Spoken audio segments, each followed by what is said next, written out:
আসসালামু আলাইকুম সবাইকে। আজকে আমরা দ্বিতীয় অধ্যায়ের প্রথম পার্ট পড়ব, মানে অর্থনীতি দ্বিতীয় পত্রের কৃষি এর ইংরেজি প্রতিশব্দ হচ্ছে কালচার, এগ্রিকালচার, যা দুটি ল্যাটিন শব্দের সমন্বয়ে গঠিত, যার একটি হলো এগার, অপরটি হচ্ছে কালচারা। কালচারা হবে, কালচার নয়, কালচারা হবে। এগার শব্দের ইংরেজি হলো এ ফিল্ড, একটি জমি। কালচারা শব্দের ইংরেজি হচ্ছে কাল্টিভেশন বা অর্থ চাষ বা চর্চা করা। আপনারা এগুলো নোট করে ফেলবেন। নোট করে ফেললে আপনারা পরীক্ষার আগে পড়ে পড়ে গেলেই হবে। আমারও এগুলো নোট করে ফেলেছি আমি। তারপর কৃষি কাকে বলে? জমি চাষ করে ফসল উৎপাদন করাকে কৃষি বলে। যেমন যেমন মনে করেন একটি কৃষি জমিতে ধান চাষ করা হয়েছে, এইটাই হচ্ছে কৃষি। অথবা অন্যান্য ফসল যেমন গম চাষ করা হয়েছে, এটাও কৃষি হবে। কৃষির উপখাত হচ্ছে চারটি: শস্য, শাকসবজি, মৎস্য সম্পদ, প্রাণীজ সম্পদ, বনজ সম্পদ। শস্য শাকসবজি হচ্ছে বৃহত্তম উপখাত। এটা অনেক সময় এমসিকিউতে আসে। কৃষির উপখাতের মধ্যে চারটি উপখাতের মধ্যে মানে সর্ববৃহৎ উপখাত কোনটি? শস্য শাকসবজি হবে। বাংলাদেশের অর্থনীতিতে কৃষির গুরুত্ব বা অবদান বা প্রয়োজনীয়তা অনেক সময় উচ্চতর মানে নাম্বার প্রশ্নের মধ্যে আসে যে বাংলাদেশে মানে অর্থনীতিতে কৃষির গুরুত্ব কি অথবা অবদান কি বা প্রয়োজনীয়তা, এরকম আসলে আপনারা এই এই পয়েন্টগুলা দিয়ে দিলেই হবে। খাদ্যের ঘাটতি পূরণ করা, অবশ্যই কৃষি কাজের মাধ্যমে শস্য উৎপাদন, এই শস্য দানাগুলোই আমরা খাদ্য হিসেবে গ্রহণ করি। খাদ্যের ঘাটতি পূরণ করে, পুষ্টির চাহিদা পূরণ করে, রপ্তানি বৃদ্ধি করে। যেমন পাট বিদেশে রপ্তানি করা হয়, আসবাবপত্র তৈরিতে ব্যবহার করা হয়, যেমন বিভিন্ন বড় বড় গাছপালা দিয়ে আসবাবপত্র তৈরি করা হয়, জ্বালানি হিসেবে ব্যবহার করা, মানে লার্কি বলা হয় আঞ্চলিক ভাষায়, লার্কি হিসেবে ব্যবহার করা হয়। তারপরে গৃহ নির্মাণের সামগ্রী হিসেবে ব্যবহার করা হয়। যেমন বর্তমানে এখন দেখবেন অনেক কাঠের ঘর প্রচুর পরিমাণে বিক্রি হয়, এরকম আর কি। গৃহ নির্মাণের সামগ্রী হিসেবে ব্যবহৃত হয়। পরিবহন ও যোগাযোগ ব্যবস্থার উন্নয়নে ব্যবহৃত হয়। কর্মসংস্থান সৃষ্টিতে ব্যবহৃত হয়। কর্মসংস্থান সৃষ্টিতে কিভাবে হয়? কর্মসংস্থান, অধিক ফসল উৎপাদন করা হলে তখন মানে অধিক শ্রমিকও প্রয়োজন, তখন তখন কর্মসংস্থানের সুযোগ সৃষ্টি হয়। তারপর জাতীয় আয়ের অন্যতম উৎস হচ্ছে কৃষি।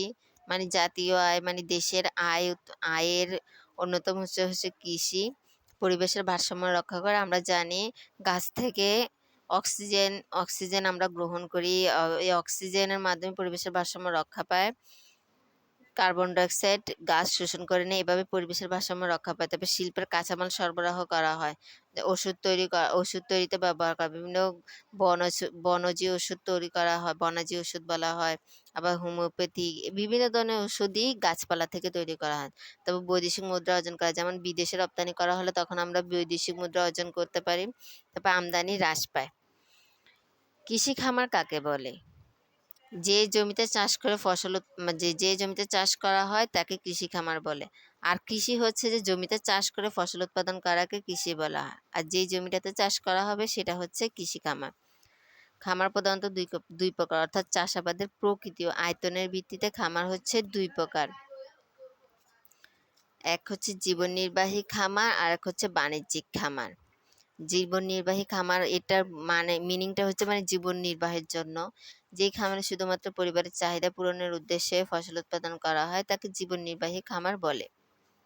বাণিজ্যিক খামার, যেই খামারে মুনাফা অর্জনের উদ্দেশ্যে ফসল উৎপাদন করা হয় তাকে বাণিজ্যিক খামার বলে। জীবন নির্বাহী খামার যেমন আমরা অনেকেই দেখি, মানে বাড়ির আঙ্গিনায় মানে কয়েকটা মানে বিভিন্ন ধরনের শাকসবজির গাছ লাগাইছে। এই গাছগুলা থেকে মানে যে ফলগুলো হয় সেগুলো তো তারা পরিবারের জন্যই ব্যবহার করে, এগুলো তো আর বাইরে বিক্রি করে না। এটাই হচ্ছে জীবন নির্বাহী খামার। আর বাণিজ্যিক খামার, যেই খামারে মুনাফা অর্জনের উদ্দেশ্যে করা হয় তাকে হচ্ছে বাণিজ্যিক খামার। আর বাণিজ্যিক খামারের আয়তনও বেশি হয়। জীবন নির্বাহী খামারের বৈশিষ্ট্য: স্বল্প আয়তন, স্বল্প উৎপাদন, অদক্ষ ব্যবস্থাপনা, সনাতন পদ্ধতিতে চাষাবাদ করা হয়, ঝুঁকি বেশি, পরিবারের সদস্য দ্বারা পরিচালিত হয়।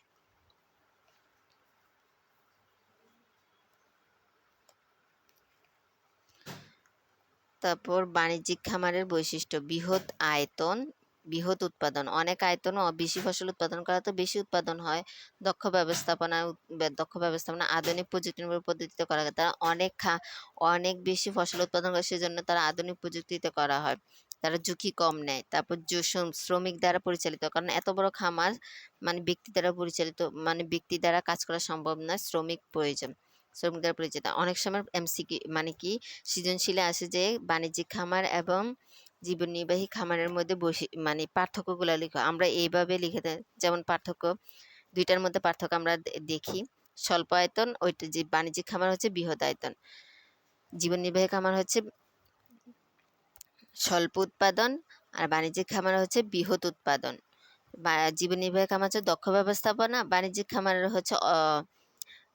জীবন নির্বাহী খামার হচ্ছে অদক্ষ ব্যবস্থাপনা, বাণিজ্যিক খামারের হচ্ছে দক্ষ ব্যবস্থাপনা। জীবন নির্বাহী খামার সনাতন পদ্ধতি মানে আদিকালের পদ্ধতিতে চাষাবাদ করা হয়, আর বাণিজ্যিক খামার আধুনিক পদ্ধতিতে চাষাবাদ করা হয়। জীবন নির্বাহী খামার ঝুঁকি বেশি, আধুনিক আর বাণিজ্যিক খামারের ঝুঁকি কম। তারপর জীবন নির্বাহী খামার পরিবারের সদস্য দ্বারা পরিচালিত হয়, বাণিজ্যিক খামার শ্রমিক দ্বারা পরিচালিত। এভাবে আমরা পার্থক্যগুলো উল্লেখ করতে পারি চার্ট আকারে, যদি প্রশ্নে আসে।